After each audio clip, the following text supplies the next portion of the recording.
오늘은 로고스 아카데미 75과입니다. 예수님의 증인된 삶 16번째 사도행전에서 16번째 시간입니다. 26장, 27장을 우리가 한번 살펴보겠습니다. 26장은 이제 바울이 이제 총독을 넘어서서 이제 유대를 다스리는 왕, 특별히 이제 헤롯 아그리파 왕에게 전도하는 장면을 그리고 있습니다.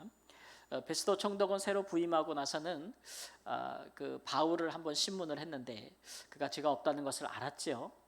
그렇지만 그가 이제 로마 황제에게 상소하기 때문에 로마 황제에게 이가 무슨 죄목으로 어떠한 고발을 받았고 죄목은 무엇인지 그렇게 해서 이제 호송을 해야 되는데 마땅한 제목이 생각나지를 않는 거예요. 왜냐하면 바울은 불법을 행한 적이 없고 위법을 행한 일이 없거든요.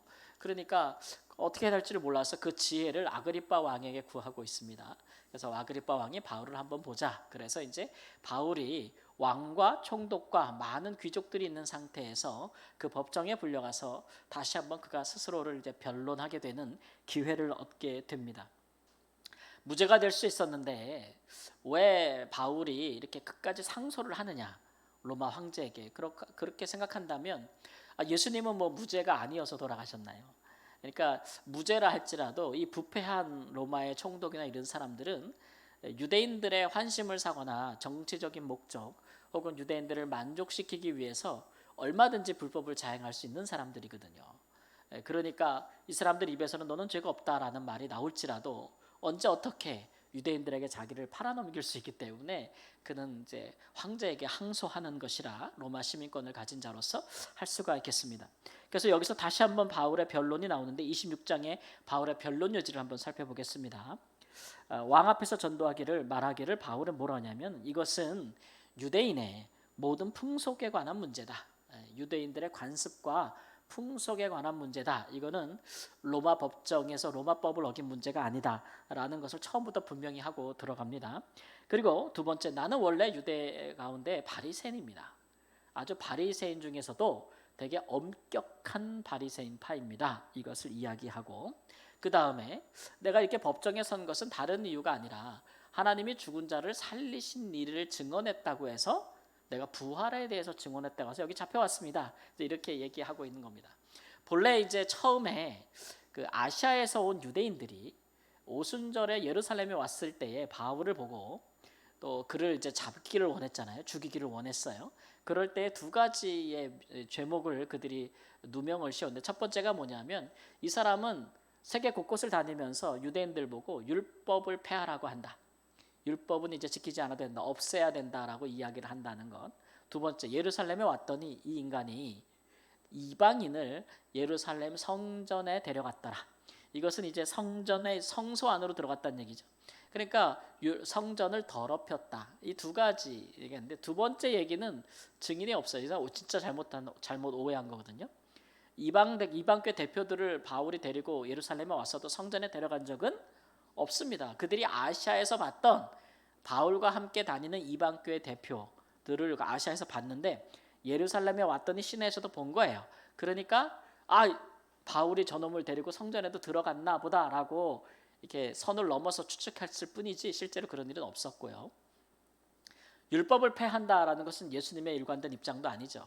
예수님은 율법을 없애라라는 것이 아니고 선한 율법이 우리를 정죄하게 된 것은 우리가 죄인이기 때문에라고 말씀하신 것이고 오히려 예수님은 율법을 완성하는 율법을 성취하는 길을 이제 보여주신 거예요. 예수님처럼 성령이 충만해서 하나님의 말씀을 성취하는 분이 되면 하나님 사랑하고 이웃 사랑하는 율법은 다 이룰 수 있다라는 것을 이제 이야기하고 계신 것이고 다만 이제 율법으로 그렇기 때문에 율법으로 스스로 의롭게 되어 하나님의 이를 자가 없다라는 복음을 이야기한 것이지 율법을 제거하라고 말한 적은 없기 때문에 이것도 이제 안 맞는 말이에요.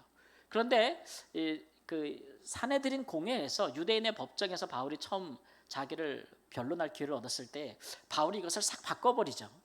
뭐라고 바꾸냐면은 율법과 성전에 대한 것은 싹 빼버리고 내가 죽은 자의 부활을 인하여 지금 이런 핍박을 받는다라고 막 얘기를 하는 겁니다. 유다인의 법정에는 부활을 믿는 자들 바리새인들도 있고 믿지 아니하는 사두개인들도 있어서 이 두 사이에 이제 막 이제 그 논쟁이 일어날 때에 그가 이제 그 어려움을 면한 것을 볼 수 있어요. 참 바울이 그런 면에서 보면 되게 그 클레버하죠. 되게 영리해요. 왜냐하면 이게 내가 부활로 인하여 이런 것을 받는다라고 하는 것은 어떻게 보면 전혀 다른 얘기로 지금 끌고 간 거잖아요. 제목을. 그렇죠? 내가 지금 여기 잡힌 게 부활 때문이다라고 전혀 다른 얘기를 하게 된 건데 신학적으로는 맞아요. 그러니까 바울이 이제 율법이라든지 성전이라든지 그 모든 것을 완전하게 하고 완성하게 하는 것은 예수 그리스도의 부활로 말미암는 거잖아요. 예수님이 부활하심으로써 새로운 성전을 완성하셨고, 그렇죠? 예수님이 부활하심으로써 모든 믿는 자에게 성령을 주심으로써 성령을 충만하게 되면 율법의 모든 요구, 즉 강령, 하나님을 사랑하고 이웃을 내 몸과 같이 사랑하는 것을 이룰 수 있는 길을 여셨잖아요. 그러니까 사실은 이 모든 것의 신학적 배경에는 다 뭐가 있어요? 예수님의 부활이 있는 거예요. 이렇게 착 이해가 되세요? 그러니까 부활이 있는 거예요. 그러니까 바울이 한 말은 사실 거짓말이 아니고 그의 신앙과 그가 가진 복음과 신학 안에서는 맞는 말인데 모르는 사람에게는 야, 저 진짜 영악하다 그렇게 말할 수 있겠지만 똑똑한데 막 그렇게 위기를 저렇게 말을 바꿔서 나가는가 이렇게 말할 수 있겠지만 사실은 복음 안에서는 타당한 말이라는 것을 알 수가 있습니다. 그래서 나는 부활 때문에 이런 고소를 당했다, 고발을 당했다. 그러니 뭐 이런 것들은 신앙에 관한 문제예요. 로마법에 의하면 종교에 관한 문제인데 이런 걸 로마법으로 어떻게 판단을 하겠어요. 당시 로마는 종교의 자유를 허락했거든요. 다만 황제 숭배를 거부하지 않는 한. 근데 지금은 황제 숭배에 대한 얘기가 없잖아요. 그러니까 니네 종교에 관한 문제인데 이거 애매하다. 그러니까 바울은 지금 나는 죄진 게 없다라고 하면서 이렇게 얘기하고 있는 것이고 또 하나는 이제 자기가 그렇게 해서 과거 일을 쭉 또 이제 간증을 하죠. 왕 앞에서. 내가 과거에는 사실은 내가 예수와 그 교회들을 핍박한 사람이다. 내가 사람도 죽였고 또 사람들을 투옥했고 그런 일들의 공문서 대제사장으로부터 공문서를 받아가지고 다메섹까지 가서 다 붙들려고 다 했다. 이거 나를 고발한 사람들이 다 안다 이거예요. 내가 어떤 사람이 다 내가 뭘 했는지 다 안다는 거죠. 그런데 내가 다메섹에 가다가 밝은 빛 가운데서 내가 부활하신 예수님을 만나서 예수님이 나한테 이런 일을 하라고 얘기했다. 예. 그럼 내가 어떻게 그걸 안 할 수 있느냐? 예. 그러면서 밝은 빛 가운데 만난 분이 바로 부활하신 예수님이라는 걸 증거하고 있는 거예요. 그렇게 막 이제 사람들 앞에서 증언을 하는 거죠. 다 끝났어요. 끝나고 나니까 이제 총독과 왕의 반응이 뭐냐면 총독은 그러죠. 많은 학문이 너를 미치게 하는구나. 막 이래요. 예. 왜냐하면 이 바울의 이 변론이 무슨 변호사를 쓴 것도 아니잖아요, 그렇죠? 굉장히 똑똑한 거예요. 그래서 자기가 고발을 당했을 때에 불리하거나 법적으로 걸릴 만한 것들을 다 피해 가면서도 또 그가 가진 자기가 하고 싶은 말을 다 하고 있기 때문에 똑똑한 걸 인정하기도 한다는 거죠. 그 다음에 이제 왕은 또 뭐라 하냐면 내가 적은 말로 나를 권하여 그리스도인이 되게 하려는도다 이렇게 얘기했어요. 그러니까 바울은 지금 자기의 무죄를 증거하려는 목적으로 하는 게 아니에요. 주된 목적은. 그거는 그냥 당연한 거예요. 왜냐하면 자기는 로마법을 어긴 적이 없으니까 무죄라는 건 이미 알고 있어요. 그러면서도 로마 황제에게 상소하는 거고. 근데 이 법정에 사는 기회를 이 총독과 귀족들과 왕들에게 증언할 기회를 얻는 거예요. 아니 언제 왕을 만나겠어요? 안 그래요? 옛날에는 지금은 이렇게 사법과 뭐 행정 뭐 이런 게 다 분리돼 있잖아요. 지금은 뭐 우리나라 대통령이 재판을 하진 않잖아요. 근데 과거에는 왕들이 통치자들이 재판을 다 했단 말이에요. 법정을. 그러니까 이게 묶여 있는 체제예요. 그러니까 언제 가서 왕들 앞에 총들 앞에 서가지고 예수 믿으라고 얘기하겠어요. 그러니까 바울은 이 기회를 놓치지 않는 거예요. 그래서 아그리빠 왕에게도 막 전도합니다. 왕한테. 그 자세히 더 보면은 내가 진짜 이거 얘기하는 건요 그냥 내가 사기치는 게 아닙니다 이러면서 이거는 구약의 모세와 선지자가 다 말했던 거예요. 메시아가 오면은 죽으나 다시 부활할 거라고 다 얘기했다고. 그러면서 왕에게 뭐라냐, 왕이요 왕은 선지자를 믿지요? 믿는 줄 안다고 막 이러면서 막 얘기하는 거예요. 왜냐하면 총독은 유대교의 무지하거든요. 로마 사람이니까. 근데 이 헤롯 아그리빠는 헤롯 가문에 있는 후손이에요. 벌써 뭐 오랜 기간 동안 100년 넘게 150년 가까이 유대를 다스리고 있는 왕들이네. 그러니까 유대적 배경이 있겠어 없겠어요? 잘 알고 있죠. 그래서 뭐 예수님의 아기 때 막 그 아기들을 다 죽인 것도 이 할아버지 아니에요. 그러니까 다 알고 있어요. 유대적 배경이 알고 있고, 또 헤롯 왕은 또 세례 요한을 죽인 왕도 보면 세례 요한을 죽이면서도 그 헤롯 왕이 그 두려워해요, 안 해요? 세례 요한의 자기를 향한 회개를 촉구하는 선포를 두려워하잖아요. 잘 알고 있는 거예요, 이런 배경을 바울이. 그래서 왕에게 이렇게 막 하니까 왕이 아유 저게 공개적인 석상에서 나를 전도하네. 네가 나를 그리스도인에게 하려느냐 막 이렇게 얘기하는 것도 그 부분이죠.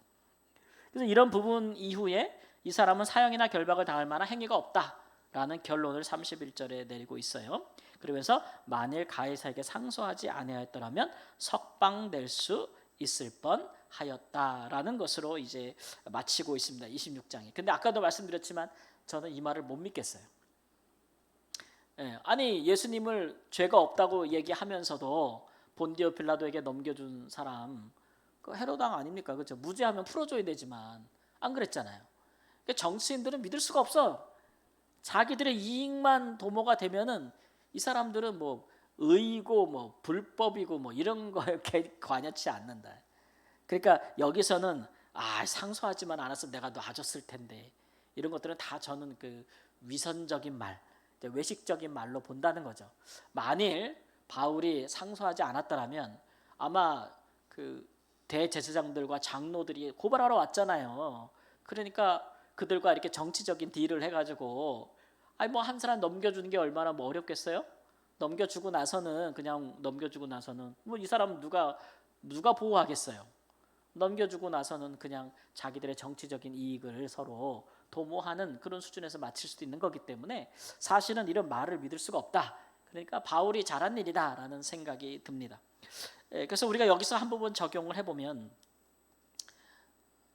적용 슬라이드를 한번 해주세요. 한번 읽어볼까요? 바울이 아그리빠 왕을 전도하다. 그 밑에 27절 말씀 한번 읽어볼까요? 아그리빠 왕이여 선지자를 믿으시나이까 믿으시는 줄을 아나이다. 내가 지금 이렇게 전하는 것은 선지자가 하신 말씀을 다 이루기 위해서 이루어진 일을 내가 말하는 것뿐이다. 이렇게 이제 이야기하고 있는 것이죠. 아까도 얘기했지만 바울은 이 왕과 총독에게 전도하는 데 관심을 두고 있습니다.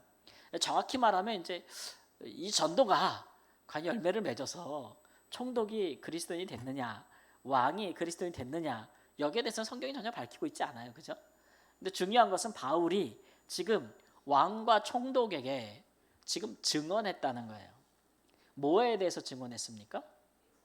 성경대로 예수님은 오셨고, 그는 고난받아 죽었고, 그는 다시 부활했고, 그 일에 내가 증인이다. 근데 나 옛날에는 핍박자였다. 근데 지금은 나 증인됐다. 이렇게 얘기하니까 저 미쳤네. 이렇게 말하는 것도 과언은 아니죠. 그래서 우리는 이걸 보면서 이 증언이라는 부분을 생각하게 되는 거예요. 왜냐하면 사도행전 1장 8장에 보면은 예수님은 땅끝까지 이르러 우리를 예수님의 증인이 되라고 했거든요. 여러분 증인의 가장 중요한 역할은 뭡니까? 이게 다 법적 용어잖아요. 그죠? 증인의 가장 중요한 역할은 뭐예요? 증인이 법정에 가서 하는 가장 중요한 역할이 뭐예요? 증언. 목격한 것을 뭐 해야 돼요? 말해야 될 거 아니에요. 바울이 목격한 것은 바울은 부활하신 예수 그리스도를 봤어요? 못 봤어요? 봤단 말이에요. 증언하는 거예요. 그래서 그게 증인의 가장 중요한 역할이에요. 그러니까 증인은 증언하는 것까지가 자기 역할인 거예요. 그렇죠? 그러면 그 증언 때문에 어떤 결과가 나오는 건 누구의 몫이에요?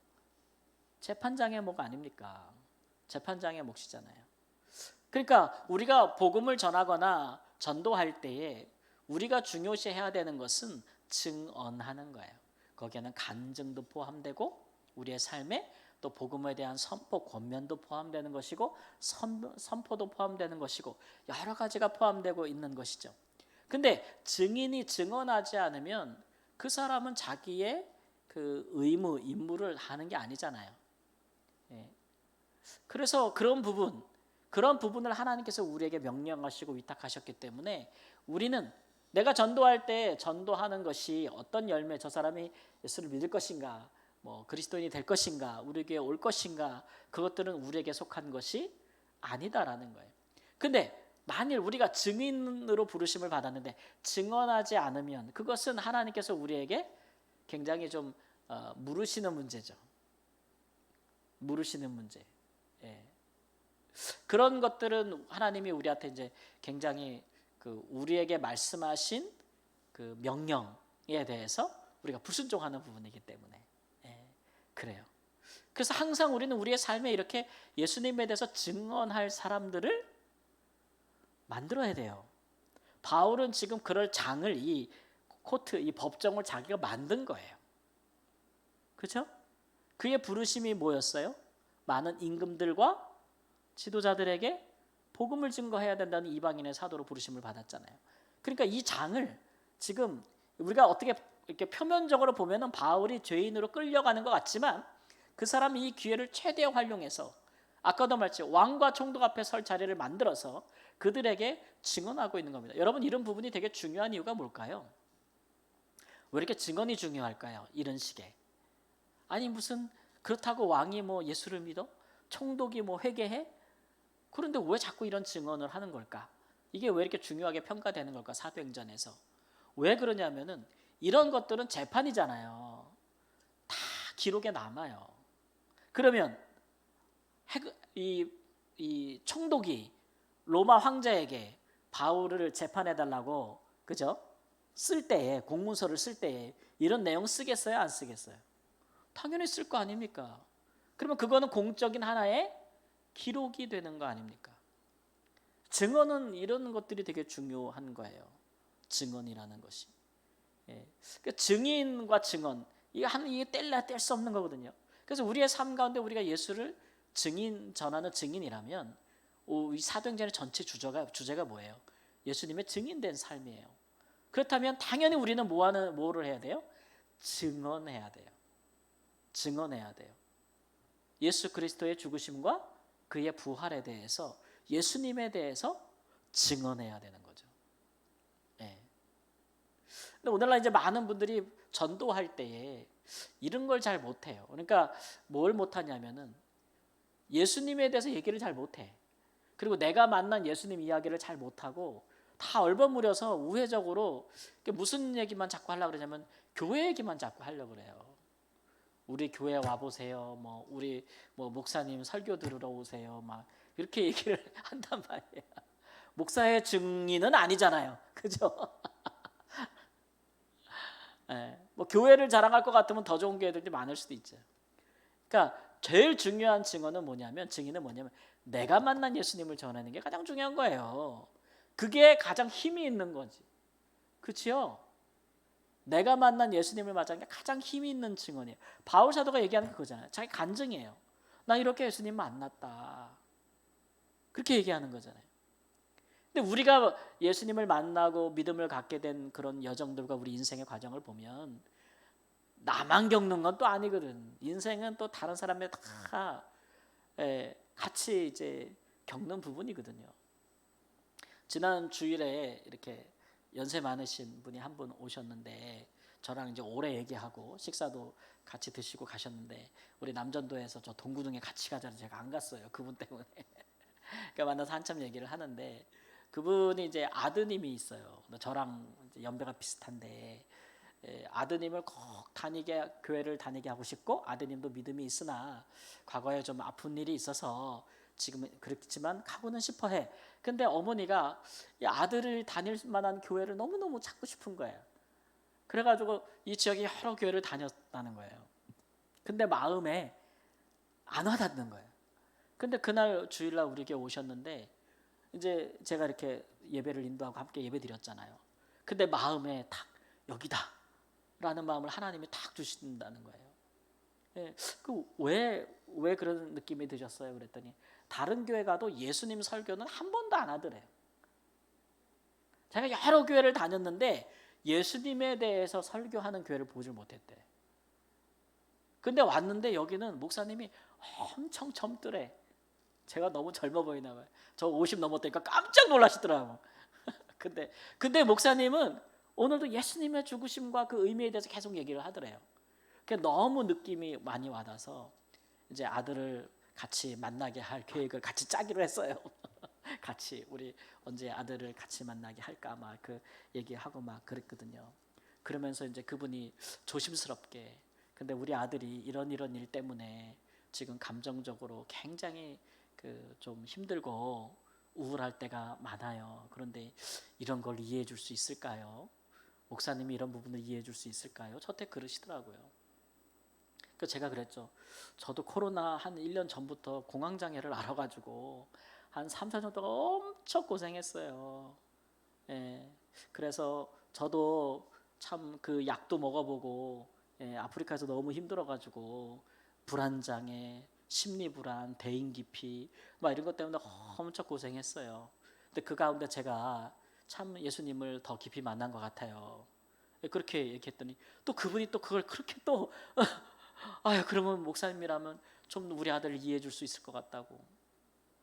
왜냐하면 요즘 그렇게 마음이 아프다 그러면 다들 약해 빠져서 그런다 무슨 뭐 이런 생각을 하지 공감을 못 해주는데 그랬거든. 그래서 그 뒤로 제가 많이 바뀌었다고. 그래서 제 주위에 이렇게 그렇게 마음이 아픈 분들을 제가 상담도 연결해주고 이렇게 해서 회복 중에 있는 분들도 계시니까 최근에 전도하는 분 중에도 그런 분이 있어서 정말 극단적인 선택까지 하시는데 그러나 그런 분들이 아직도 이렇게 잘 하고 있으니까 괜찮다고 말씀드리니까 또 되게 좋아요. 그건 제 또 간증이잖아요. 그런 이야기를 할 수 있는 기회가 있더라고요. 그러니까 우리는 가장 좋은 예수님의 가장 좋은 증인으로 사는 방법은 내가 만난 예수님에 대해서 얘기하면 이게 가장 좋은 복음 전도의 방법이에요. 다른 얘기 하지 마시고 바울이 그거 충실하게 하고 있다는 거예요. 왕 앞에서 얼마나 아름다운 모습이에요. 그 자체로 그 증언은 하나님 나라의 귀한 의미가 있고 그 증언이 있기 때문에 하나님께서 이제 그 증언을 들으시고 하나님께서 궁극적인 모든 재판장은 하나님 아니시겠어요? 판단은 하나님께서 하시고 또 일을 이루시는 분도 하나님이시다라는 것. 그러나 우리가 그 일을 게을리한다면 어떻게 하겠는가? 이런 부분도 한번 우리가 살펴보기를 바랍니다. 그다음에 두 번째로 이제 바울이 27장에 마침내 이제 바울이 가이사랴를 떠나서 이제 로마로 압송되는 여정을 소개하고 있습니다. 우리가 지도를 보면은 또 이렇게 쭉 저렇게 따라가요. 이렇게 이쪽에서부터 저쪽으로 쭉 가는 것이죠. 그래서 가이사랴 여기서부터 시작해서 시돈을 거쳐서 쭉 와서 무라라는 시를 거쳐서 여기서 크레타 섬에 미항에 정박했다가 쭉 로마로 가야 되잖아요. 그죠? 여기서 태풍을 만나가지고 막 이렇게 배가 다 파손돼가지고 섬에 이르렀다가 여기 섬에서 다시 부살생해서 시칠리아로 가서 쭉 올라가서 로마까지 올라가는 여정을 이제 바울이 27장에 간략하게 소개하고 있습니다. 그래서 로마로 압송되는 바울. 이 배에 보면은요, 이 배가 그 로마의 군인 백부장이 자기의 군사들을 거닐고 바울뿐만 아니라 한 명 가는데 배를 빌릴 수는 없잖아요, 그죠? 그동안 모아뒀던 죄수들을 다 모아가지고 그렇게 가가지고 배에 타는 거예요. 근데 굉장히 상세하게 설명을 해요. 거기에 이제 데살로니가 사람 아리스다고가 동행했다. 예루살렘에 같이 왔던 이방교회 대표 중에서 아리스다고가 그 배에 같이 탔다는 거예요. 근데 이 사람은 죄인 신분으로 탄 게 아니죠, 그죠? 배에는 군인들과 죄인들만 있는 게 아니에요. 일반 사람들도 탑승하는 거예요. 그러니까 예를 들면 우리가 지금 이제 해외에 있는 이 죄수들을 우리나라 경찰들이 가서 끌고 올 때 비행기 같이 태우잖아요, 그죠? 양옆에 경찰들이 타고 죄수들이 같이 수갑 차고 비행기 타잖아요. 그걸 얘기하고 있는 거예요. 그런 것처럼 배를 그렇게 가고 있는 건데 그 배 이름까지 나오고 그 호송하는 사람 이름도 나와요. 아구스도데, 이건 부대 이름이겠죠. 부대 이름이 아구스도데 백부장 율리오. 100명 단위, 로마는 100명 단위로 군대가 형성이 되는데 그 부대 이름이 아구스도인데 거기에 백부장 율리오가 호송하는 임무를 맡았다. 그 다음에 선명, 그 배 이름은 아드라 무테노다. 배 이름까지, 선편까지 나와요. 그리고 가이사랴에서 출발해서 시돈에 이르러서는 거기서 면회를 허락했다. 그래서 시돈에 있는 형제들이 와서 바울과 이렇게 만나는 면회까지 허용을 했다. 그리고 거기서 또 출항해서 쭉 가다가 아까 얘기한 그 루기아의 무라시라는 곳에 한번 정박하고 거기서 배를 갈아탔다 그랬어요. 배를 갈아탔다. 그래서 그 다음 배는 이름이 뭐예요? 알렉산드리아 배로 환선했다 이렇게 얘기하고, 그 다음에 쭉 또 가서 크레타 섬의 미항이라는 항구에 정박했다. 이렇게 해서 일정 절반에 걸친 일정을 쭉 소개하고 있습니다. 그리고 거기서 바울은 이제 겨울이기 때문에 거기 좀 더 있는 것이 좋겠다라고 백부장한테 얘기했죠. 바울이 뭐 이렇게 제가 볼 때 바울이 선원이거나 배에 대한 전문가는 아니잖아요, 그렇죠? 그런데 바울은 선교행하면서 굉장히 많은 이동을 해봤기 때문에 어느 정도의 지식이 있었던 것 같아요. 그래서 지금 겨울이니까 이동하지 말고 여기서 좀 겨울을 납시다. 이 크레타 섬에서 좀 겨울을 납시다 그랬는데 이제 백부장이 그냥 선주의 말을 듣고 아닙니다, 출발하자 그래서 출발해가지고 가다가 이제 광풍을 만나죠. 그래가지고 지중해에서 계속 배가 표류하게 됩니다. 표류하게 되는데 거의 14일 동안 표류하게 돼요, 배가. 그리고 바울이 이제 그 과정에서 환상을 보게 되는 것이죠. 왜냐하면 이제 뭐 돛도 부러지고 뭐 다 배도 망가지고 막 이래서 그냥 떠다니는 거죠. 바다 위를 어디로 갈지 모르고. 그렇게 14일을 떠다니는데 바울이 어느 날 환상 중에서 이제 보니까 여호와의 사자가 나타나서 안심하는 거죠. 그 말씀을 우리가 한번 보면 사도행전 가볼게요. 사도행전 27장 이제 24절 말씀 보면 바울아 두려워하지 말라 내가 가이사 앞에 서야 하겠고 또 하나님께서 너와 함께 항해하는 자를 다 내게 주셨다. 이렇게 말씀해 주셨어요. 그러니까 바울은 이 환상을 통해서 주로 이제 이 사도 바울이 성령께 인도받는 방법은 환상이라는 것을 우리 진짜 많이 알 수 있어요. 사도행전에서 되게 중요한 일이 있을 때마다 이렇게 환상을 보잖아요, 바울은. 그죠? 근데 너 로마에 갈 것이다. 로마 앞에 가서 또 증언해야 된다. 이렇게 말씀해 주셨고 이 배에 있는 자도 다 너에게 주겠다. 이런 얘기는 다 살 것이다. 라고 이제 성령께서 말씀하시는 거예요. 그래가지고 환상을 보고 바울이 이제 사람들을 다 안심시키죠. 우리 안 죽을 거라고. 그리고 우리가 이제 어디에 산 섬에 걸릴 것이다. 이렇게 환상을 바탕으로 해서 사람들에게 이야기를 합니다. 그리고 나서 이제 그 배에 있던 276명이 다 구조가 됐다라는 것이 이제 마지막 27장의 마지막 내용입니다. 14일 동안 표류를 했어요. 여러분 생각해 보세요. 배에서 14일 동안 배가 원하는 방향으로 오지 못하고 폭풍에 휘말려가지고 표류한다고 생각해 보세요. 얼마나 다들 진짜 힘들었을까. 14일 동안 먹지도 못했다 그랬어요. 그리고 얼마나 그 두려움에 떨었겠어요. 그런 와중에 바울의 말처럼 어떤 섬에 가까워오게 됐는데, 왜냐하면 물 깊이를 재보니까 자꾸 얕아지는 거예요, 수심이. 그러니까 어느 섬에 걸리겠까라고 생각을 한 거죠. 그때 이제 사공들이 도망가려고, 자기들만 살아남으려고 사공들이 거룻배를 내려놓는데 바울이 이제 백부장에게 저 사람들 도망가면 우리 다 죽는다. 그렇게 얘기하니까 백부장이 그 배줄을 다 끊어버려요. 그래서 죽으나 사나 사공들이 배 있게 만들어 버리고, 그리고 이제 바울이 오늘 우리가 배부르게 먹자. 왜냐하면 우리가 이제 곧 섬에 걸릴 거기 때문에 배부르게 먹고 이제 배가 가벼워야 되니까 모든 짐을 다 버리자. 식량까지 다 버리자. 이렇게 제안을 해가지고 사람들이 이제 바울을 믿어요. 그래가지고 이제 배만 채우고서는 배에 있는 걸 다 갖다 버리죠. 그리고 나면서 폭풍 중에 배가 이제 난파되면서 이제 섬으로 가까이 가게 되는 것입니다. 그럴 때 이제 군사들이 제안하기를 저 섬이 있는데 우리가 헤엄쳐 가야 된다. 근데 지금 여기 죄수들이 많지 않느냐. 근데 죄수들이 많은데 죄수들을 다 묶고 갈 거 아니에요. 근데 헤엄쳐 가려면 이거 다 어떻게 줘야 돼요? 다 풀어줘야 되잖아요, 죄인들을. 그러니까 군인들이 여기서 다 죽여버립시다, 죄수들을. 그리고 우리만 헤엄쳐 갑시다. 그렇게 얘기하는데 백부장이 바울을 살리려고 안 된다. 죄수들을 죽이지 말라 그래서 다 같이 헤엄쳐서 섬으로 들어갔다. 이것이 이제 27장까지 내용입니다. 여러분 그렇게 보니까 바울이 참 로마에 가기까지 그 여정이 참 쉽지 않다는 생각이 들죠. 뭐 요즘도 배 타고 먼 바다 나가는 게 그렇겠지만 이렇게 당시에 배를 타고 바다를 향해 나가는 것이 참 어렵다라는 생각이 드는데, 이렇게 호송되는 과정도 보면 참 어려움이 많다. 참 어려움이 많다 이런 생각이 들어요. 그럼에도 불구하고 이제 그 와중에 이런 어려움 속에서도 하나님께서 바울 때문에 바울을 살리시려고 또 그 모든 함께 있는 사람들 다 살려주시는 것을 볼 수가 있어요. 그래서 우리가 적용해 보기를 원합니다. 마지막에 보면 한번 읽어볼게요. 모두를 안심시키고 구한 바울. 그래서 말씀 읽어볼까요? 바울아 두려워하지 말라. 내가 가이사 앞에 서야 하겠고 또 하나님께서 너와 함께 항해하는 자를 다 내게 주셨다. 배에 있는 자들이 전부 278명이라 276명이라 그랬거든요. 진짜 많이 있는 거죠, 그죠? 예. 근데 이 사람들이 다 누구 때문에 산 거예요, 사실? 바울 때문에 산 거예요, 바울 때문에. 그럼 하나님은 바울을 왜 살려주시려고 하는 거예요?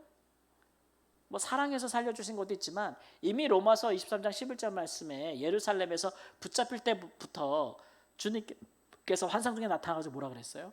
네가 로마에도 가서 나를 증언하여 하겠다 말씀하셨거든요. 그러니까 바울은 알고 있는 거예요.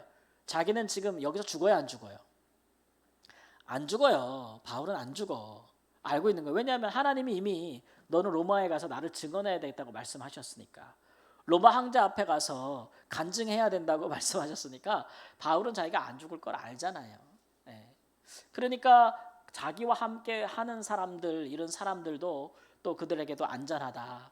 예, 우리는 안전할 것이라고 이렇게 약속해 주는 거 볼 수 있고 하나님께서도 바울을 구원해 주심과 동시에 바울과 함께 항해하는 사람 다 살려주시겠다고 얘기하잖아요. 이런 일들이 나중에 이 항해하는 사람들이 이렇게 보면은 나중에 다 마치고 나면은 바울을 귀히 보겠어요, 안 보겠어요? 정말 귀히 보는 거죠. 바울 때문에 자기들이 살았다는 걸 알게 되는 거예요. 진짜 구사일생이잖아요. 예. 이런 걸 통해서 가는 여정에서도 위험하지만 함께 항해하는 모든 사람들에게 하나님의 살아계심을 바울이 보여주는 거예요. 그러니까 이게 하나님의 사람들은 이런 삶을 사는 거죠. 그러니까 하나님의 사람 한 사람 때문에 많은 자들이 생명을 보존하는 거예요. 많은 사람들이 구원에 이르는 것이고 하나님이 원하시는 것은 이제 이런 거죠. 예. 우리 믿는 사람 한 사람이 하나님을 경외하는 한 사람이 어디에든지 잘 거기서 자기 역할을 하고 있으면 그 사람 때문에 그 주변에 있는 사람들이 다 복을 받아요. 예수 믿는 신실하게 예수님을 믿고 따르는 예수님의 증인된 증언하는 사람 한 사람이 가정에 있으면 그 사람 때문에 그 가정이 다 복을 받아요. 예. 어떤 복을 받습니까? 일단은 과거의 죄, 그 죄와 그 죄로 말미암는 그 저주와 고통에서 다 해방을 받아요. 그 한 사람으로 인하여서. 예. 왜냐하면 믿는 사람은 들어가서 빛과 소금의 역할을 하거든요. 그러다 보면 그 사람의 가족과 자녀들이 죄에서 떠나게 되죠. 죄에서 떠나게 되면 죄로 말미암아 오는 고통들과 정죄들이 사라지게 되는 거예요. 마귀가 우리의 삶에 역사하게 되는 루트가 끊어지기 때문에 그렇게 믿는 자 한 사람이 굉장히 중요한 거예요. 우리가 우리의 삶을 좀 더 우리가 하나님 앞에 정말 더 과감하게 드리기로 한다면 예수의 증인으로서 좀 더 과감한 삶을 살기로 작정한다면 그만큼 우리가 더 만나는 사람들, 우리가 더 포함되어 있는 그곳에서 우리는 우리 때문에 거기에 있는 사람들을 구하는 역할을 하게 될 거예요. 뭐 이런 것들을 구약적 표현으로 빌리자면 이제 방주라고 할 수가 있을 것이고, 그죠? 탑승시키는 거예요, 사람들을. 예, 방주를 짓고 탑승시키는. 우리는 그런 사람들, 우리가 가는 곳마다 하나님이 우리를 사랑하사 우리를 구원하시기 위하여 다른 사람도 구원하는 그런 일들이 있는 거죠. 그러니까 우리의 부르심이 있잖아요. 바울도 지금 로마로 가는 부르심이 있기 때문에 로마로 가는 여정에 있어서 아무리 많은 어려움이 있어도 하나님은 그를 보호하실 것이고 그를 구하실 것이고 그렇기 때문에 그와 함께 있는 자들이 다 복을 받는 거예요. 복 있는 사람들은 그런 사람이잖아요. 그렇죠? 예. 이것은 성경의 일괄된 방향이에요. 하나님께서 아브라함에게 복을 주신다고 하실 때도 내가 너로 하여금 복의 근원이 되겠다라고 하셨는데 이거는 원어적으로 표현하면 그냥 복이 되게 하겠다는 거죠. 그러니까 복을 받는다는 개념이 아니라 네가 복이라는 개념이에요. 그러니까 정확히 말하면 너는 복덩어리다 이런 얘기예요. 그러니까 그런 아브라함에게 너 복덩어리라는 거예요. 그러니까 내가 복덩어리니까 나를 축복하는 사람은 뭐를 받아요? 복을 받아요. 내가 복덩어리 나를 차버리는 사람은 복을 차는 거지. 예. 아니 이 믿는 사람들이 이 정도의 그 자부심은 가지고 살아야 되는 거 아니에요? 기죽어서 살지 말고. 제가 결혼한 얘기 중에 하나를 말씀드리자면, 저는 7년 연애하면서 우리 집사람하고 헤어지자고 말한 적이 없는데 저희 집사람은 3번이나 저한테 헤어지자고 얘기를 해서, 예, 제가 언젠가 한 번은 마지막에 그런 얘기를 했어요. 하도 그러길래 내가 그래서 뭔 얘기를 했냐면, 야, 내가 뭐 너랑 결혼하려고 너랑 연애하는 줄 아냐? 내가 그랬어요. 나 너랑 결혼 안 해도 나는 하나님 앞에서 길 잘 갈 거야. 내가 그랬어요. 나는 하나님의 종이고 나는 하나님 믿고 이 길 갈 거고, 네가 원치 않으면 관둬. 제가 그랬어요. 원치 않으면 관둬. 그렇다고 내가 이 길을 못 가겠어? 하나님이 나를 위해서 다른 배필을 마련 안 해주겠어? 막 그러면서 제가 하도 화가 나가지고, 싫으면 관둬 막 이러면서 필요 없다. 그리고 그렇죠 그렇게 했어요. 그랬더니 나중에 집사람이 나중에 저한테 결혼을 나중에 그게 멋있어 보였대. 그 뭐야? 그 아무것도 쥐뿔도 없으면서 하나님 앞에서 뭐요? 자신감, 하나님 앞에서의 그 담대함, 그게 마음에 들었다고 이야기를 하더라고요. 그런 걸 또 마음에 들어하는 우리 아내도 참 귀하죠. 예. 아유 싫은 관두라고. 그래. 근데 우리가 세상에서 좀 그런 맛으로 살아야지. 우리가 고난을 당해도 뭐 무능력해서 고난 당하는 거예요? 당해도 우리 하나님이 우리를 낮추시기 위해서 고난 당하는 거고, 주를 위해 고난을 받는 거지. 그죠? 내가 가난하여도, 내가 뭐 해도, 내가 예수님의 증인이라면 내가 주를 위하여 그렇다, 그렇게 생각하셔야죠. 하나님 나한테 물질을 많이 안 줘, 세상에 살면서. 그 왜 안 주는 걸까요? 하나님이 요놈의 자식 안 이뻐서? 자기 자식이 안 이쁜 부모가 어디 있어요? 그쵸? 우리 하나님이 부여하시면 다 주고 싶지. 안 주면 주를 위하여 고난 받는 거예요. 그렇게 생각하면은 위축되지 말. 열등감 그걸로 하나님이 사람 평가하는 거 아니죠. 안 그래요? 우리는 이래나 저래나 다 주를 위해 사는 사람이에요. 그러니까 우리가 스스로 내가 누구냐를 정의하는 게 굉장히 중요한데, 나는 예수의 증인이다. 아멘. 내가 할 일은 내 삶 가운데 나타난 예수님을 증언하는 것이다. 그 일에 내가 충실하면 뭐 여러 가지 인생은 많은 풍파를 겪을 거예요. 우리 인생 자체가, 제가 전에도 얘기했지만 인생은 그냥 고난이에요. 인생이 고난이 아니에요? 인생은 고난이던데, 저는 제 나이만큼만 살아봐도. 우리 교회 성도님들도 보면은 과거의 영화에 묻혀 있는 분들이 있어. 내가 IMF 전에는 말이야 자산이 얼마고 막 이렇게, 내가 금융위기 전에는 그랬는데 하나님이 그거 어떻게 지금도 안 해주시나. 과거에 파묻혀서 아무 쓸모없는. 인생은 그냥 고난인데, 그렇죠? 고난이고 어려움이 많은데, 근데 우리가 주를 위하여 받는 고난이라면 얼마나 값져요? 그러니까 어차피 인생을 살아가는데 나는 그리스도인으로서 난 주님의 증인이다. 내가 높으나 낮으나 내가 내 삶에서 경험한 예수 그리스도를 전하는 그 기쁨으로 산다. 그렇다고 우리가 뭐 굶어 죽어요, 뭐 입에 밥이 안 들어가요, 우리가 북한 사람들처럼 배를 굶어요, 자유를 뺏겼어요, 나라를 잃었어요.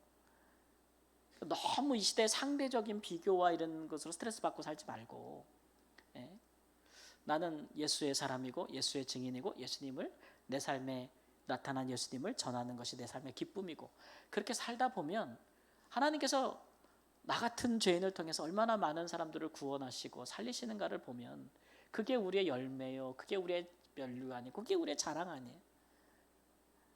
이런 모든 것을 좀 뛰어넘는 신앙, 모든 것을 이기는 신앙이, 믿음이 모든 것을 이긴다고 했는데 그런 모습이 좀 우리에게 있어야 되고, 그런 분들이 정말 예수님 닮은 분들이죠. 예수님 뭐 부자라서 세상을 바꿨나요? 예수님은 뭐 영예로운 분이라 세상을 바꿨어요? 아니잖아요. 하나님께 충실했어요. 하나님께 충성하고. 그냥 저도 요즘 가끔 아직 젊어서 그렇지, 가끔 드는 생각이 뭐냐면은 금방 지나가겠다 인생, 이런 생각이 가끔 들거든요. 저부터 더 많이 드시죠? 너무 빠르다. 금세 지나가는 거예요. 그러니까 그냥 뭐 이렇게 금방 사라질 것들에 너무 마음 두지 마시고 지금 내게 하나님께서 주신 것들이 축복이라 여기고 그 안에서 충실하게 증언된 삶을 살아야. 우리 성도님들의 삶에 이게 증언할 사람들을 기회를 안 만든다는 거 큰 문제예요. 내 삶에 예수님에 대한 얘기를 이 간증을 할 수 있는 관계라든지 이런 것들을 하나도 안 만들고 살아. 그건 정말 문제예요. 그러면 증인이 될 수가 없어요. 그죠? 안 믿는 사람들 앞에 증언하고 증인을 해야지. 그죠? 믿는 사람들끼리 맨날 모여서 옥신각신하고 누가 큰애 작년에 싸움 뭐 할 거예요? 거기에 성령께서 역사하시겠냐고. 그러나 바울처럼 어떤 상황이든지 기회를 들어 예수를 증언하고 그 다음에 그가 비록 죄인의 신분이지만 그 영혼은 자유롭고 또 배는 난파되고 고난을 당하지만 그 가운데서도 주의 환상을 보고 사람들을 안심시키고 그로 인하여 수백 명의 목숨을 구하고 이런 멋진 일들이 인생에 있잖아요. 예. 오늘 제가 아는 어떤 후배 목사가 전화해가지고 저한테 한숨을 푹 쉬더라고요. 그래서 형 그래서 왜? 그랬더니 이렇게 인생이 힘든지 모르겠어 이렇게 얘기하더라고요.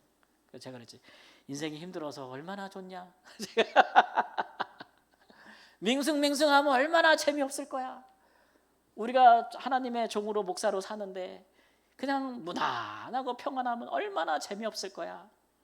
근데 막 영혼을 위해서 울어도 보고 막 뒤통수 친 성도 때문에 예수님처럼 배반한 제자 때문에 가슴도 알아보고 막 가슴이 막 타들어가는 그런 경험도 해보고 성도 하나를 위해서 울어보고 막 얼마나 좋은 거야.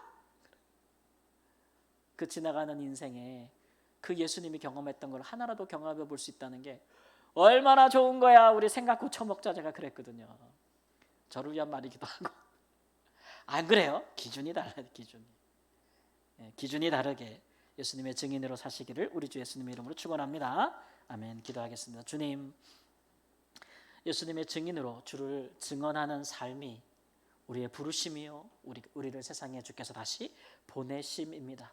이것에 응답해서 그렇게 살아가기를 원하는 우리에게 주여 성령으로 축복하시고 우리의 길을 인도하여 주옵소서. 주께서 하나님의 증인된 자들에게 하나님의 능력과 함께 하심과 또 환상과 또 하나님 성령의 여러 가지 역사로 주의 살아계심을 보이시며 주의 구원을 나타내셨던 그 많은 역사들이 하나님 우리의 삶에도 생생하게 일어나게 되는 일들이 있기 위하여 우리가 증인된 삶을 포기하지 아니하고 증언하는 삶을 살게 하여 주옵소서. 존귀하신 예수님의 이름으로 기도합니다. 아멘.